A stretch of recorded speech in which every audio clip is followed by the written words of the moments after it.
host, Mike. This is Nadeem. And that's Spark. And we're going to answer all your questions. So one of the questions is, what is carb cycling? Does it work? Is that when you What get is it? on a bread and you bike with it? Yeah, you're on a motorcycle with a baguette. I thought it was you use a tortilla and then you ride the tortilla. That's I've made my soft tortillas. No, you can't do it. You have to fry it until it becomes hard. And then I make it the rims of my car. Oh, carb Why cycling. do hard tacos get such a bad name? Because they're not as good. No, that's a lie. I think That's a flat out lie. What is carb cycling, Carb dude? cycling is a nutritional strategy. I like talking about tacos more. When a lot of people start talking about diets, nutrition, a lot of things I think people miscategorize them as like a nutritional strategy.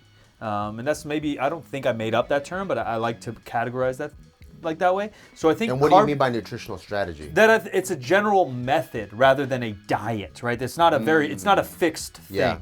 Yeah. There's no diet called carb cycling. It's Yeah. it's a way to implement it into. Yeah, it's like a strategy, a tool, a method that is It's like an vague. app, like an app on your phone. Kinda, yeah, it's vague and you can use it in different ways. So And I think it's because people want to simplify. They want- and receive things they in want a a black and black white way, but that's not how it works. Yeah, so carb cycling is a decent strategy, I think, that can be used well. We got big feet, dog.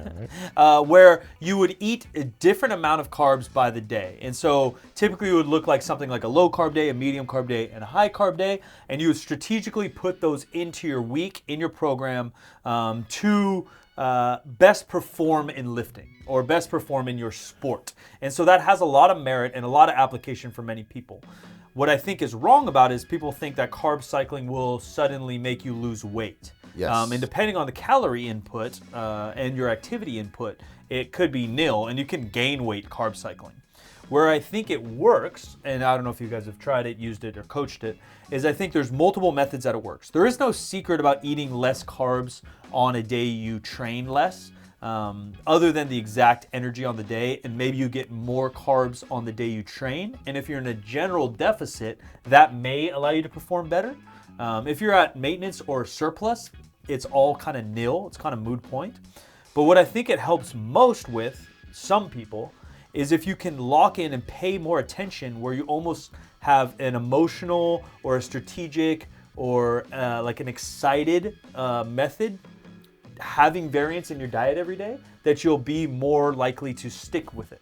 If you eat 100 carbs every day, it gets a little bit plain, a little bit boring. Whereas if I could have a day where I eat 50 carbs and then next day I get 150 carbs. And so you can kind of manipulate it that way for maybe your athletes to pay more attention to what they're doing. So for me, I've actually carb cycled. I'm carb cycling right now. And it helps me because my calories are lower. It's like between 1,500 and 1,700. So it's right at that range where I can't really eat anything yummy if it's a perfect average across the board. Right. So what I end up doing is how my days look now. Usually I fast until about noon, then I'll drink a protein shake. Then my first meal, I'll get only maybe like 25 grams of carbs in, which is usually like half a cup of rice and protein. And then at night, the same thing.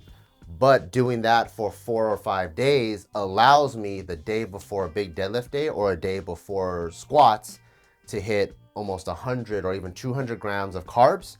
And for me, when I wake up in the morning and I feel fuller and I feel like I just feel more powerful, if you will. Yeah. So I don't know if it's a placebo effect or whatever. No, but your glycogen's definitely filling up. Again, if you're at a general deficit, this stuff works. And the satisfaction of being able to eat something yummy once a week. So like, I think for me, almost a stimulus is like everything tastes like shit, and then like everything is like a C plus meal, and then an A once a week feels better than having B meals the whole week. And so that's what I do now. But when I'm on maintenance, it's actually the other opposite. When I'm on maintenance and my maintenance calories could be anywhere between 2,100 to 2,500 depending on my weight, I actually like the exact same meal every single day. It's easy to lock in. Because it's easy to lock in, to rinse and repeat. Yeah. I lock it into MyFitnessPal, and once I feel like I got it for like 2 weeks, I stop locking it in because now my eyeballs are as good as the scale. Yeah. So I can go look and go, okay, cool, yeah, I can eat that, or I can eat half of those noodles, or I can eat that pasta. I mean, I can eat that pizza, but maybe have to take off the pepperonis, and at night I'll do this. Yeah. And then I can kind of do the mental math. And that is actually way easier when I'm on maintenance. When I'm on maintenance, I don't carb cycle at all. Yeah, I'm very similar to you, but that's taken, 15, 20 years of like tracking. I track really strictly for probably 5 to 8. And something I always say with all diet and all lifting is like, as strict as your goals are, is as strict as your plan needs to be. So like, yeah, you're trying to lose weight, but your life doesn't depend on it, and you're not competing to get shredded. Yeah. You just have to be within a range of weight to know that you can weigh in at your thing. So you can be, not that you're loose, but you can have some kind of wiggle room. If you were I do have my daily marker, which is my scale. Right. So you're tracking, and you have some variables controlled. Yeah. But if you had to be 181 by a certain date, no matter freaking what, you could track every single day, right? So so much depends on that. But if you think you're going to lose weight just by doing this miraculous carb cycling, by having a high carb day and a low carb day, I ate so much rice yesterday, it probably won't work. So I always thought like there was the performance one where it was loading up your carbs on one day to use those carbs for strength or performance or running, whatever. And then there was the one I just thought didn't think about loading, but it was just one day you're removing the carbs and kind of removing the calories, and you're using that typically on like a recovery day or like a cardio day just to burn more. Yeah, there's that too. So there's carb loading, which is kind of a thing. The issue is our Is that what you guys are doing? No, so that's carb cycling, kind of how Bart's kind of doing a little bit of both, I guess. If you're in a deficit and you carb load, your glycogen, basically the carbs and water we hold within our muscles and our liver, get depleted when you exercise a certain way. And so, loading up on that will allow you to perform better, because that's the first source of energy we use when we're doing something like sprinting or lifting. Something like a race, where if you're already eating, again, maintenance or above, and people used to just slam pasta all night the night before a marathon or something like that, may not work very well, because there's a finite amount of glycogen, which is carbs, that we can hold in the muscle. So if you eat over that and you've already been eating maintenance or surplus, now you're not holding on to any of that. That's why people are eating sugar packets and things of that way to replenish that energy mid exercise or mid run. That's why powerlifters started to eat gummy bears mid-workout, which is actually dumb, because even in powerlifting, the hardest powerlifting workout, you're barely burning your full stores of glycogen if they are full. If you're also eating gummy bears, people are eating it 10 minutes before their lift or like during their lifts.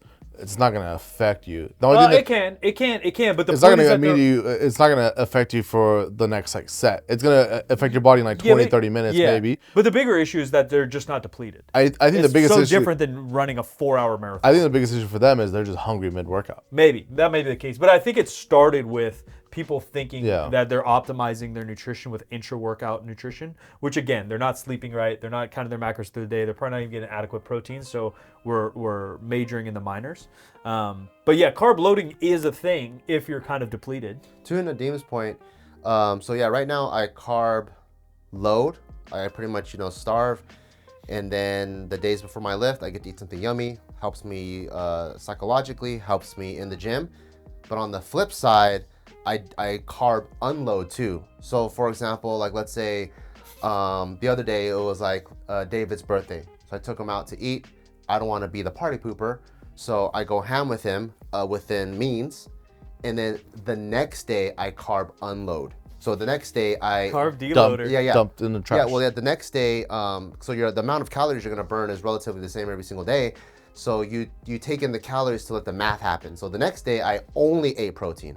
It had 0 grams of carbs, and that way I'm in a much more caloric deficit. Maybe usually I'm only in like 200 to 500 calories. I was probably in 1,000 calorie deficit, and the day after that I weigh myself. That's reactive instead of proactive.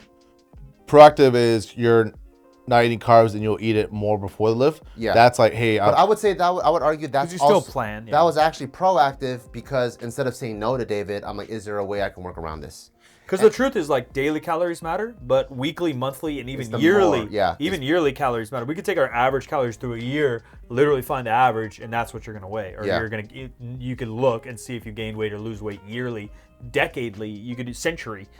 And then so I would say, like, people that don't like tracking, at the minimum, you have to track your weight, because that's literally the thing that tells you if you're going up or down, because that's what you're trying to move.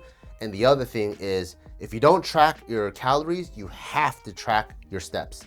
because you need to know what at least one number that is affecting this number. We need a scientific method Yeah, here. because if you only have one number, you're not gonna know what is affecting this number. Is it, so if you track your calories and you go, okay, cool, the calories is affecting my weight, that's cool. If you're like, I don't wanna track my calories, then you have to track your activity, which is your steps. How does this affect this? So hopefully your training is consistent. Yes. Biggest thing out of this is carbs are evil. Yes. We can eat Super as much as evil. the other ones, but just be kind of, because that's what I see online. There's And also lard cycling. is that really a thing? Yeah. But I see online, and if you even talk about carb cycling, The keto zealots get you. don't even think about dieting. Dieting is a bad word. Like those people come out and be like, carbs aren't the New evil. Agers. This, that, and it's like That's you like should yelling on a wrench. you should even It's a train. tool, You dude. should even work out if you train your fat phobic. Yeah, that's but those like a people tool. come out because they're like they're so against the people, because obviously there are people that are like carbs are bad, right? And they're so against them. They're like, no, you should be getting fatter as a person. It's weird, but they do. So You're in some deep shit. I'm just Yeah, Well, you if deep you want in to keep TikTok. spending more money on clothes, I'm just Yeah. kidding. So the And medical bills. no, the biggest thing I see online is they consider carb loading, carb cycling, whatever you're doing, as carbs are bad. Take out carbs, instead of using it as like an actual method for like strength gains or how to balance your performance. diet, or like, hey, this might be better because I'm so low, I'm gonna move my carbs around. Yeah, it's cliche, but when you do start to tap in and think of food as performance and fuel, you really do start to wiggle yourself into a better spot. I even water load. Like if the next day I know I'm gonna hit a big squat or something, I'm like, oh fuck, I like it when I feel hydrated. I'll eat a little bit more sodium at night, drink a little bit more water. In the morning before I lift, I'll probably take the fucking our immunity support or eat something a little bit salty, drink some more water. Like everything is performance based, it's for a purpose. Yeah. Carb cycle, don't carb cycle. We don't give a shit. Good luck in your goals. Just max out every day.